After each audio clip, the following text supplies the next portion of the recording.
Assalamualaikum warahmatullahi wabarakatuh. Perkenalkan, nama saya Esa Siti Herliani, NIM saya 240600017, kelas B1, prodi saya PGSD. Di video kita kali ini kita akan memecahkan kasus yang pertama. Kita pecahkan kasus yang pertama. Perlu kita ketahui, tujuan utama pernikahan dalam Islam adalah untuk mencapai kebahagiaan dan kedamaian hidup baik di dunia maupun di akhirat. Seperti itu. Relevansi dengan keputusan Farhan dan Aisyah. Farhan yang menginginkan pernikahan kesederhanaan lebih sesuai dengan prinsip Islam yang menekankan bahwa kesederhanaan dan menghindari pemberasan. Ya, Aisyah yang merasa khawatir tentang Farhan setelah menikah harus memahami bahwa pernikahan dalam Islam adalah kerjasama antara suami dan istri. Solusi terkait pesta pernikahan. Dalam Islam, pesta pernikahan tidak diharuskan mewah atau besar. Rasulullah Shallallahu Alaihi Wasallam menyarankan agar pernikahan dilakukan dengan sederhana dan tidak berlebihan. Solusinya, Farhan bisa berbicara kepada orang tuanya dengan lembut dan penuh pengertian, menjelaskan bahwa tujuan pernikahan adalah untuk membangun rumah tangga yang bahagia, bukan untuk menunjukkan kemewahan. Selanjutnya, kekhawatiran Aisyah tentang peran dan pendidikan setelah menikah. Islam sangat menghargai pendidikan baik untuk pria maupun wanita.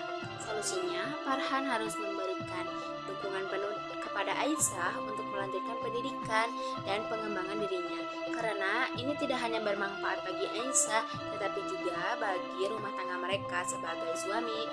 Farhan memiliki tanggung jawab untuk membantu Aisyah menyeimbangkan peran sebagai istri dan pelajar. Solusi bijak yang ketiga adalah, dalam Islam, pernikahan disarankan dilakukan ketika sudah siap secara fisik, mental, dan finansial. Jika Farhan merasa sudah cukup siap, ia harus percaya pada kemampuannya untuk membangun rumah tangga sederhana. Banyak contoh dalam sejarah Islam di mana pernikahan dilakukan meski dengan kondisi ekonomi yang terbatas. Solusi bijak yang keempat, yang pertama, spiritual. Farhan dan Aisyah harus menjaga hubungan dengan Allah Subhanahu wa Ta'ala melalui ibadah bersama seperti sholat berjamaah, membaca Quran, dan berdoa untuk kebahagiaan rumah tangga mereka. Yang kedua, sosial. Mereka harus mendukung satu sama lain dalam menghadapi tantangan sosial, baik dalam keluarga, masyarakat, maupun di lingkungan sekitar. Yang ketiga, mereka bisa merencanakan keuangan keluarga dengan bijak, mulai dari anggaran yang realistis dan sesuai kemampuan. Berikut kasus yang kedua. Prinsip-prinsip utama. Yang pertama, kasih sayang atau rahmah. Seorang pendidik harus lembut dan penuh kasih sayang, menghindari kekerasan dalam berinteraksi dengan siswa. Yang kedua, kesabaran atau sabar.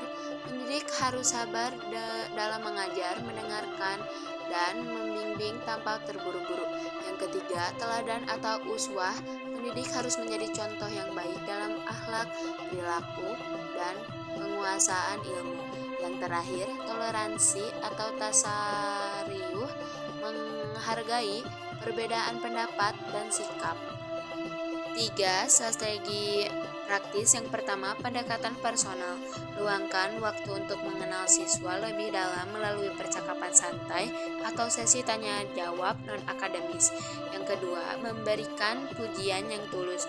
Pujilah usaha dan sikap positif siswa seperti keaktifan dalam bertanya atau perbaikan dalam perilaku. Yang ketiga, komunikasi lembut dan empatik. Berbicara dengan penuh kelembutan dan pengertian, menghindari nada keras atau menyinggung perasaan siswa. Contoh kegiatan atau metode pembelajaran yang Islami. Yang pertama, diskusi kelompok. Ajak siswa berdiskusi dalam kelompok kecil tentang topik akhlak mulia atau kisah sahabat, lalu diskusikan bersama di kelas. Kedua, cerita inspiratif. Ceritakan kisah Nabi atau sahabat untuk memberikan teladan dalam akhlak. Yang terakhir, aktivitas zikir bersama. Mulai atau akhir pelajaran dengan doa atau zikir bersama untuk menciptakan ketenangan dan suasana Islami di kelas. Berikut adalah prinsip-prinsip Islami rahmatan lil alamin, ekonomi syariah pernikahan dalam Islam. Terima kasih sudah menonton, semoga bermanfaat. Wassalamualaikum warahmatullahi wabarakatuh.